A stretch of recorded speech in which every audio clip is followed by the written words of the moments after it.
Saya orang Tionghoa, tapi saya orang Aceh.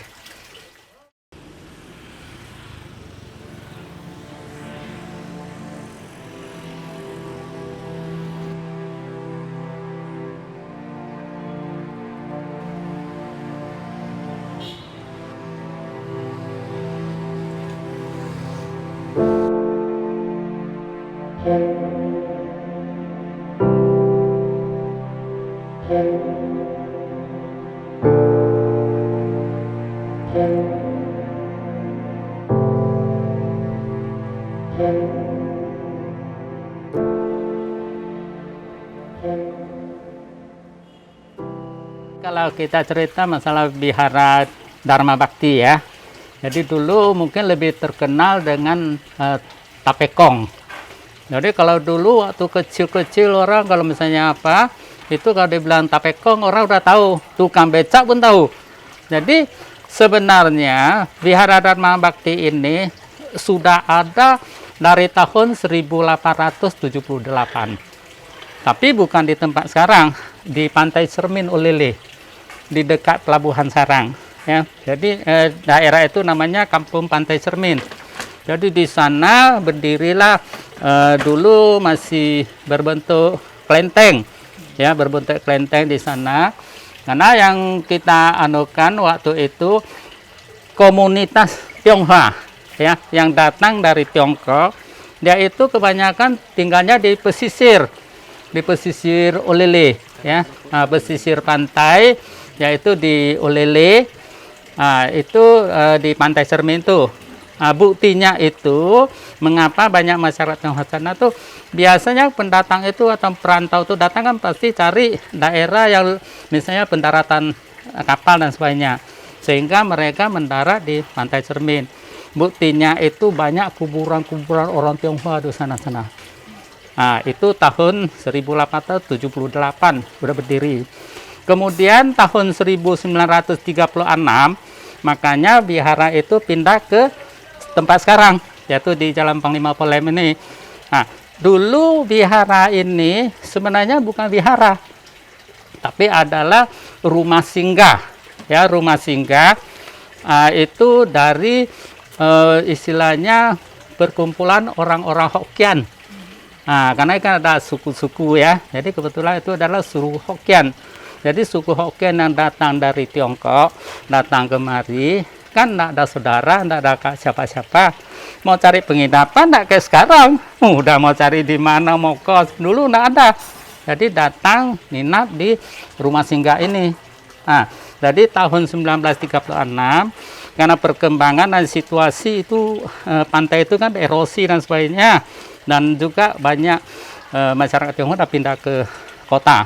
Makanya vihara ini pindah ke tempat sekarang ini. Jadi kalau saya sendiri memang lahir di Aceh, ya, di Kampung Laksana, di belakang vihara itu. Kakek dan nenek saya datang ke Indonesia, khususnya ke Aceh sini, itu pada tahun 1910. Jadi udah dari tahun 1910 sampai sekarang, ya kan, kalau kakek nenek ya memang nggak ada lagi, ayah ibu pun nggak lagi. Jadi kalau sampai generasi kami sekarang, kami sudah 5 generasi di Aceh. Saya generasi ketiga. Jadi kalau cerita masalah hubungan, ya maksudnya kami yang tinggal di Kampung Laksana, ya di tempat kediaman itu dengan sekeliling itu sangat kompak, sangat baik. Ya, kehidupan kami dulu terus terang aja, saya waktu kakek nenek itu pelihara babi di Kampung Laksana. Kemudian ada larangan, tidak boleh lagi pelihara babi. Kami kan ada bikin kue, bukan jualan kue. Itu jual di kampung, kasih ke warung-warung dan sebagainya. Ya, jadi kehidupan kami itu ya memang bukan orang yang berada, tapi maksudnya cukuplah untuk kehidupan, ya kan. Nah, hubungan dengan masyarakat sekeliling itu kami terus terang mungkin cuma jauh-jauh satu-satu rumah, tapi kami bisa begitu gimana ya, hubungan erat dengan kawan-kawan, walaupun istilahnya kalau sekarang orang pribumi, ya kan. Jadi itu sangat baik. Contohnya ada misalnya orang meninggal, saling mengunjungi, ya. Kalaupun misalnya hari raya, kami hari raya tahun baru, masyarakat datang juga berkunjung. Begitu juga Idul Fitri, kami juga datang. Ada Maulid, malah saya diundang, datang ke Maulid, ya kan. Jadi kalau kita lihat itu hubungan antara masyarakat Tionghoa dengan masyarakat sekitar itu sebenarnya cukup baik. Dari kecil kita di kampung itu yang tinggal itu mungkin yang hampir semuanya kan Muslim, yang non Muslim cuma bisa kira berapa keluarga. Tapi hubungan kami cukup baik. Kami sembahyang di rumah dan sebagainya nggak pernah ada gangguan. Demikian juga di wihara. Di wihara nggak ada gangguan. Kebetulan saya kan ketua yayasan di wihara Dharma Bakti. Malahan sudah masuk periode ketiga. Saya kan udah hampir 15 tahun. Tapi ya nggak pernah ada masalah gangguan masalah pakai sara dan nggak pernah. Jangankan itu. Kata-kata yang keluar yang nggak enak itu nggak ada. Nah, ini saya cerita apa adanya, ya kan. Waktu Imlek kami buat acara di wihara, ya kan. Orang sekeliling itu ada yang kami undang, karena acara makan-makan misalnya kami undang datang. Nah, karena makanan yang kita anukan itu halal, karena apa yang masak itu kan catering orang Aceh, jadi semua bisa makan. Mereka datang, kita undang. Kita sembahyang jam 12 malam, ya. Teng 2 jam 12 pergantian tahun. Rame yang datang di wihara sembahyang.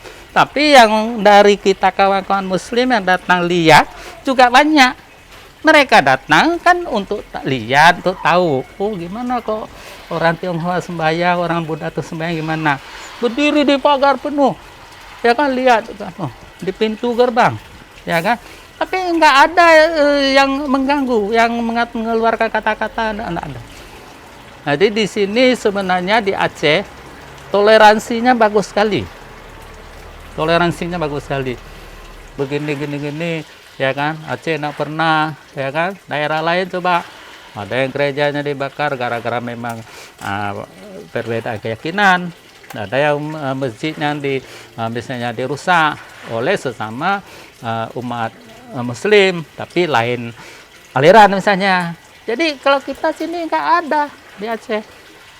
Harapan saya secara pribadi maupun dari masyarakat etnis Tionghoa maupun non Muslim, mungkin harapannya orang luar itu kalau mencari info pada ya istilahnya sumber yang benar.